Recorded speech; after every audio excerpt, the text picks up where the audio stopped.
한국에 대한 중국의 경제, 외교적 보복이 늦가을 모기 마냥 지치지도 않고 기승을 부리고 있습니다. 바로 옆 나라라는 죄로 중국과 얽히지 않을 수 없는 우리나라로선 수년째 골머리를 썩히고 있는 문제인데요. 최근 중국의 갑질에 참다 못한 삼성이 결국 중국 내 공장들을 전부 인도로 이전하겠다는 결정을 내려 중국 반도체 굴기에 적신호가 켜졌다는 소식이 전해졌습니다. 게다가 반도체 장비 1위 업체를 다수 보유하고 있는 네덜란드에서 대대적인 대중 반도체 제재에 나서 중국 정부를 당황하게 만들고 있는데요. 알고 보니 네덜란드가 믿고 있었던 구석이 바로 한국이라고 합니다. 어떻게 된 일인지 자세한 소식 알아보도록 하겠습니다. 국제산업망과 공급망의 안정을 수호하자. 분열이 아닌 개방, 혼란이 아닌 질서 정연한 국제무역 환경을 지켜내자.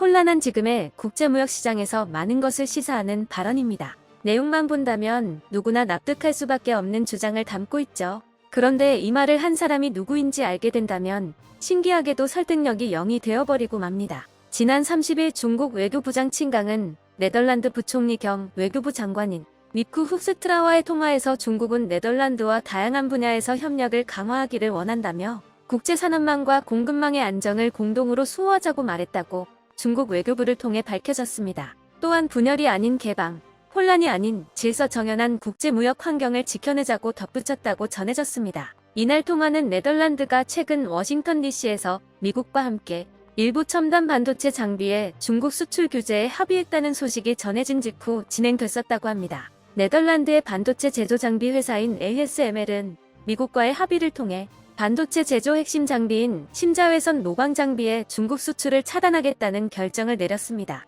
이번 결정은 중국 반도체 산업에 치명적인 타격이 될 것으로 예상되고 있습니다. 반도체 생산의 핵심 공정인 무광 공정에서 얼마나 세밀한 반도체 회로 묘사가 가능한지는 노광 장비에 달려있기에 반도체 업계에서 네덜란드는 상당한 입지를 차지할 수 있었습니다. 때문에 네덜란드의 마음을 돌리기 위해 소식을 듣자마자 중국 외교부장이 직접 네덜란드에 전화를 건 것이었죠. 칭강 부장은 이날 통화에서 중국은 현재 질 높은 발전과 높은 수준의 대외 개방을 서둘러 추진하고 있다며 이것은 중국과 네덜란드의 협력에 더 큰 기회를 가져다 줄 것이라며 네덜란드의 마음을 돌리려 애썼다고 하는데요.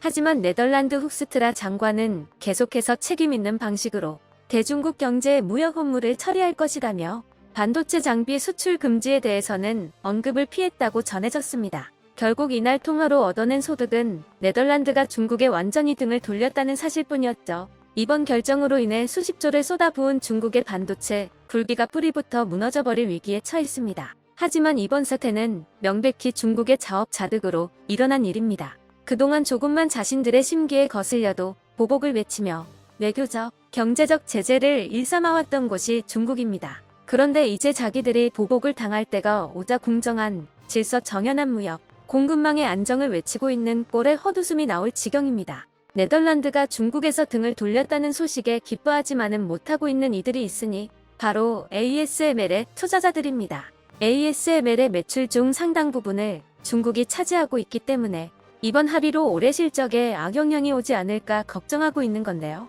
이에 ASML에서 이번 일은 올해 실적에 영향을 주지 않을 것이라고 장담했다고 합니다. 지난 29일 블룸버그 통신에 따르면 ASML의 대변인 모니크 몰스가 현재 시장 상황을 종합하면 이런 조치들은 우리가 공표한 2023년 실적 전망에 의미 있는 영향을 주지 않을 것이라고 전했다고 합니다. 이러한 ASML의 자신감의 근거가 무엇인지 의문이 들 수밖에 없는데요. 네덜란드에서 중국을 대체할 유력 시장으로 한국을 주목하고 있었다는 사실이 드러났습니다. 얼마 전 네덜란드 반도체 장비 회사 ASM이 한국에 1억 달러 투자 MOU를 체결했다는 사실이 공개되었습니다. ASM은 ASML의 모체가 되는 기업으로 현재 반도체 원자층 증착 장비에 있어 매출과 기술력에 있어 세계 1위를 달리고 있는 곳인데요. 지난 2일 서울 시내의 한 호텔에서 ASM의 대표 벤자민 로와 이창양 산업통상자 원부 장관이 만나 한국의 ASM의 제2공장을 신설하고 R&D 센터를 증설한다는 내용의 MOU를 체결했다고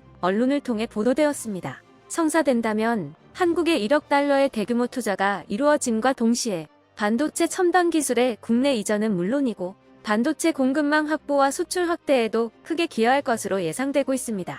ASML은 한술 더 떠서 한국에 2억 달러의 투자를 계획하고 있다고 합니다. 지난해 ASML에서는 2024년 완공을 목표로 경기도 화성에 제재조 센터를 짓겠다는 계획을 발표했는데요. ASML이 국내에 설립하는 제재조 센터는 심자외선, EUV 노광 장비의 폐기 부품을 활용해 현장에서 쓰는 반도체 장비를 수리할 수 있는 시설입니다.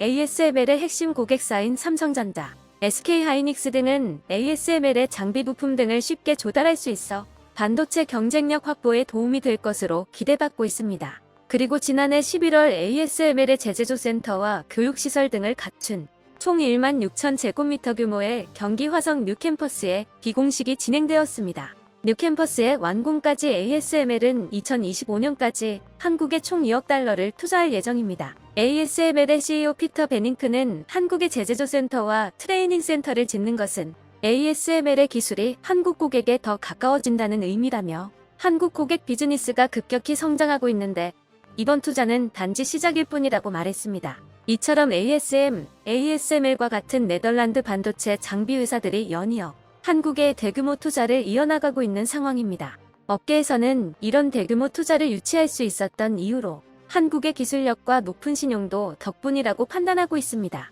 EUV 노광 장비를 개발하여 세계 반도체 공정 기술력의 선두를 달리고 있는 네덜란드이지만 막상 첨단 기술을 공정에 받아들여 사용하고 있는 업체는 매우 극소수에 지나지 않습니다. 그리고 그 몇 안 되는 기업 중 두 곳인 삼성전자와 SK하이닉스 두 기업 모두 한국에 있으니 네덜란드 입장에서는 한국만큼 중요한 시장은 없습니다. 물론 질보다 양에 있어서는 중국만한 시장이 없는 것도 사실인데요. 동시에 만연한 중국의 기술 빼돌리기와 특허권 분쟁에 있어선 절대로 해외 기업 편을 들어주지 않는 중국 공산당 때문에 기술 유출을 감수해야 하는 곳이기도 합니다.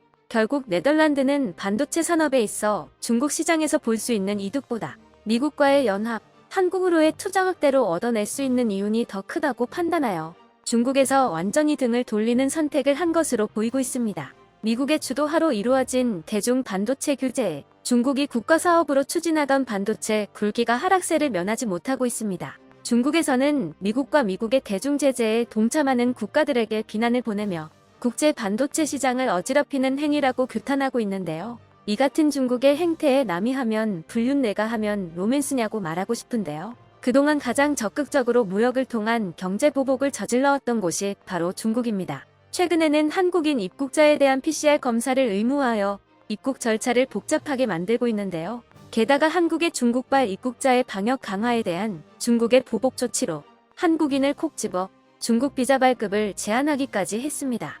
한국의 방역 강화는 올해 초 중국발 입국자의 양성률이 30%까지 치솟았던 만큼 국민의 생명을 지키기 위한 당연한 조치였는데요. 우리나라의 조치에 대해 중국에서는 일부 소수국가가 유감스럽게도 과학적인 사실과 자국의 코로나 상황을 도외시한 채 중국에 대해 차별적 입국 제한 조치를 고집하는데 중국은 단호히 반대하고 대등한 조치를 취하고 있다고 밝히며 노골적인 보복 행위에 나섰었습니다. 게다가 미국과 유럽에서도 중국발 입국자에 대해 우리나라보다 더욱 강력한 검역 강화 조치를 시행했는데도 별말 못하고 한국에 애꿎은 화풀이를 한 것이라 중국의 졸렬함이 돋보이고 있습니다.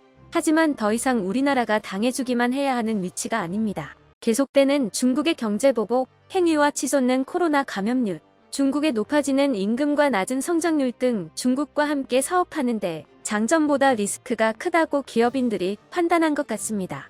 중국이 정점을 찍고 내리막길을 걷는 피크 차이나에 들어섰다고 판단한 한국의 글로벌 기업들이 본격적인 탈중국을 진행하면서 인도를 새로운 대안으로 선택했다고 합니다. 현재 삼성전자, LG전자, 현대자동차, 포스코 등 국내 굴지의 글로벌 기업들이 사업 무게의 중심을 중국에서 인도로 옮겨가고 있다고 합니다. 인도의 경제와 인구 성장률이 이미 중국을 추월해버린 지 오래인데요. 14억 인구를 보유한 인도가 올해 중국을 제치고 세계 1위 인구 대국 자리에 오를 것으로 예상되고 있습니다. 인도 시장의 폭발적인 성장을 예상하고 있었던 한국 기업들이 대규모 투자를 늘려나가며 무서운 속도로 점유율을 차지해 나가고 있다고 합니다. 삼성은 인도의 역대급 투자를 늘려나가고 있으며 중국에 있던 생산기지들도 대부분 중국이나 동남아로 통째로 옮겨가고 있습니다. 인도에서도 한국 기업들을 유치하기 위해 적극적인 러브콜을 보내오고 있는 상황입니다. 한국 글로벌 기업들의 이탈은 휘청이는 중국 성장률을 완전히 무너뜨리는 결정적인 타격이 될 것으로 예측되고 있습니다.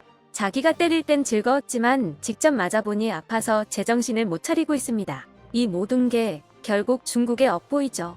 이제 와서 살려달라고 손을 내밀어보고 있지만 단순히 기분 나쁘다는 이유로 보복을 일삼아왔던 중국의 편이 될 만한 나라는 어디에도 없어 보입니다.